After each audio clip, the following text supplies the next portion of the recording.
Singapore airlines की flight SQ321 हर रात 10:30 UK समय पर हीथ्रो एयरपोर्ट लंदन से उड़ान भरती है। लगभग 12,000 किलोमीटर की दूरी तय करने के बाद वह सुबह करीब 6:30 बजे सिंगापुर में स्थानीय समय शाम करीब 6:30 बजे सिंगापुर के चांगी एयरपोर्ट पर उतरती है। यह इसका रोज का रूटीन है। नमस्कार दोस्तों, आपका स्वागत है हमारे चैनल नॉलेज फैक्ट्स पर। आज हम जानेंगे एयर टर्बुलेंस क्या होता है। 20 तारीख को इस रूट पर गंभीर प्रॉब्लम्स हो गया था। यह फ्लाइट एक हवाई तूफान की चपेट में आ गई जिसे एयर टर्बुलेंस कहा जाता है। इसमें कोई आश्चर्य नहीं है कि कोई विमान ऐसे तूफान की चपेट में आ जाए। एयरलाइंस, पायलट और लगातार उड़ान भरने वाले लोग इससे वाकिफ होते हैं क्योंकि हवा की गति हमारे हाथ में नहीं है। 9,500 किलोमीटर का सफर पूरा करने के बाद जैसे ही फ्लाइट बैंकॉक के पास पहुंची, हवा में अचानक खालीपन आ गया। विमान के ऊपर हवा की गति तेज थी, नीचे की ओर धीमी। जहां हवा धीमी थी वहां एक बड़ा गड्ढा बन गया जिसे एयर पॉकेट कहा जाता है। 4:06 को विमान की ऊंचाई 37,000 फीट थी। यही वह ऊंचाई थी जहां उसे आगे बढ़ना था, लेकिन एयर गैप आते ही ऊंचाई कम हो गई और अचानक 4:10 को विमान 31,000 फीट पर पहुंच गया।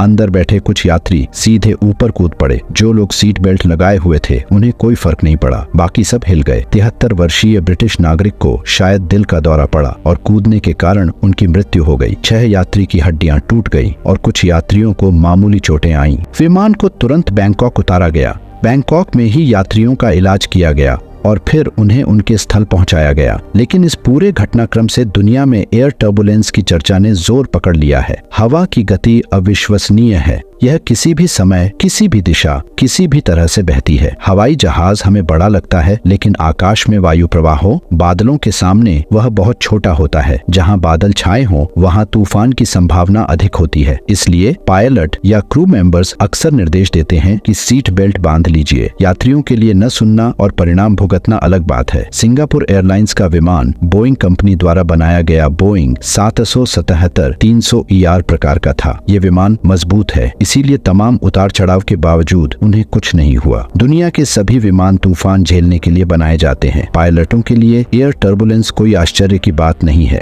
पवन तूफान के आधार पर बादल के 7 प्रकार होते हैं। अब उनके प्रकार और प्रभाव को समझते हैं। स्ट्रेटस बादल, ये बादल आमतौर पर स्थिर होते हैं और विस्तृत क्षेत्र में फैलते हैं। इनसे हल्की बारिश या बर्फ गिर सकती है। विमान यात्रा के दौरान पायलट को इनमें ज्यादा समस्या नहीं होती। क्यूमुलस बादल, ये गोल गोल और मोटे बादल होते हैं। ये आमतौर पर साफ मौसम में दिखाई देते हैं, लेकिन अगर ये तेजी से ऊपर की ओर बढ़ रहे हों तो तूफान की संभावना होती है। पायलट को इस प्रकार के बादलों से सतर्क रहना पड़ता है। क्यूमुलोनिम्बस बादल, ये बेहद ऊंचे और विशाल बादल होते हैं और इनमें बिजली कड़कने, भारी बारिश और बवंडर जैसी स्थिति हो सकती है। विमान के लिए ये बहुत खतरनाक होते हैं और पायलट को इनसे बचना पड़ता है। ऑल्टोक्यूमुलस बादल, ये मध्यम ऊंचाई पर पाए जाते हैं और इनके कारण हल्की अशांति हो सकती है। पायलट को इनसे सावधान रहना चाहिए, लेकिन ये बहुत खतरनाक नहीं होते। ऑल्टोस्ट्रेटस बादल, ये बादल सूरज या चांद को धुंधला कर सकते हैं और आमतौर पर हल्की बारिश या बर्फ के संकेत होते हैं। ये विमानों के लिए सामान्यतः खतरनाक नहीं होते। सिरोस्ट्रेटस बादल, ये ऊंचाई पर पतली परत के रूप में होते हैं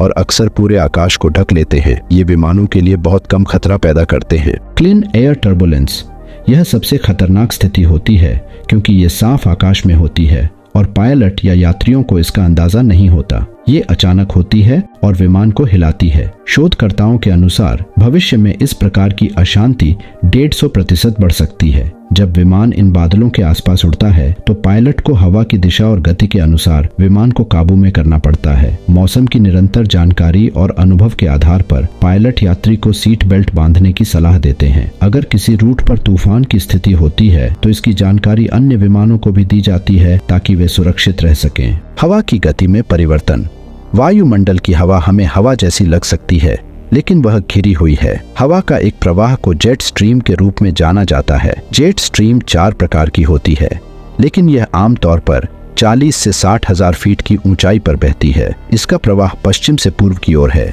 इसलिए कई एयरलाइंस इसका फायदा उठाती हैं। एक हवाई जहाज इसमें प्रवेश करते ही तेजी से और आसानी से यात्रा कर सकता है, क्योंकि इसे हवा के साथ चलना होता है। जेट स्ट्रीम की गति हवा के विभिन्न पट्टों के बीच अलग अलग होती है। गट्ठा तब होता है जब विमान के नीचे हवा की गति विमान के ऊपर की हवा की गति से कम होती है तो विमान नीचे उतरता है, पूरी तरह से नहीं। इसके बाद यात्रियों को परेशानी का सामना करना पड़ता है। जेट स्ट्रीम में हवा की गति में अचानक 150 किलोमीटर का अंतर दिखना आम बात है। ग्लोबल वार्मिंग भी एक कारण है। दुनिया भर में एयरलाइंस में टर्बुलेंस के कारण यात्रियों को मामूली चोटें आती हैं, लेकिन सिंगापुर एयरलाइंस के साथ जो घटना घटी, ऐसी घटना कभी कभी होती है। इसलिए टर्बुलेंस के कारण कितनी दुर्घटनाएं होती हैं, इसका वैश्विक आंकड़ा बहुत स्पष्ट नहीं है। हाँ, अलग अलग देश अपना अपना रिकॉर्ड रखते हैं। उदाहरण के लिए 2009 और 2022 के बीच संयुक्त राज्य अमेरिका में 163 यात्री घायल हुए। प्रतिदिन लाखों यात्रियों और हजारों उड़ानों के बीच यह आंकड़ा बहुत छोटा है, लेकिन अब ये बढ़ता जा रहा है। ब्रिटेन की यूनिवर्सिटी ऑफ रीडिंग ने शोध किया है कि पिछले 4 दशकों में अशांति बढ़ी है। शोधकर्ताओं ने अभ्यास के लिए उत्तरी अटलांटिक का हवाई मार्ग को चुना है, क्योंकि यह दुनिया का सबसे व्यस्त हवाई मार्ग है। 1979 से 2020 तक 4 दशकों के दौरान उड़ान में टर्बुलेंस का अभ्यास किया गया। अभ्यास में पाया गया कि 1979 में प्रतिवर्ष औसतन 17.5 घंटे की टर्बुलेंस 2020 में बढ़कर 27.5 घंटे हो गई थी, यानी 55% की बढ़ोतरी हुई है। पूरे साल में 27 घंटे तूफान आना सामान्य लग सकता है, लेकिन विमान में बैठे यात्रियों के लिए टर्बुलेंस के दौरान एक एक सेकंड बेहद मुश्किल होता है। सिंगापुर एयरलाइंस के यात्रियों के लिए यह मुश्किल हुई भी। हवाई यात्रा को रोका नहीं जा सकता, लेकिन जब पायलट टर्बुलेंस के दौरान सावधान रहने को कहे तो सीट बेल्ट अवश्य बांध देनी चाहिए। तो दोस्तों, आपको यह वीडियो कैसा लगा कमेंट में जरूर बताएं और चैनल को लाइक और सब्सक्राइब जरूर करें। धन्यवाद।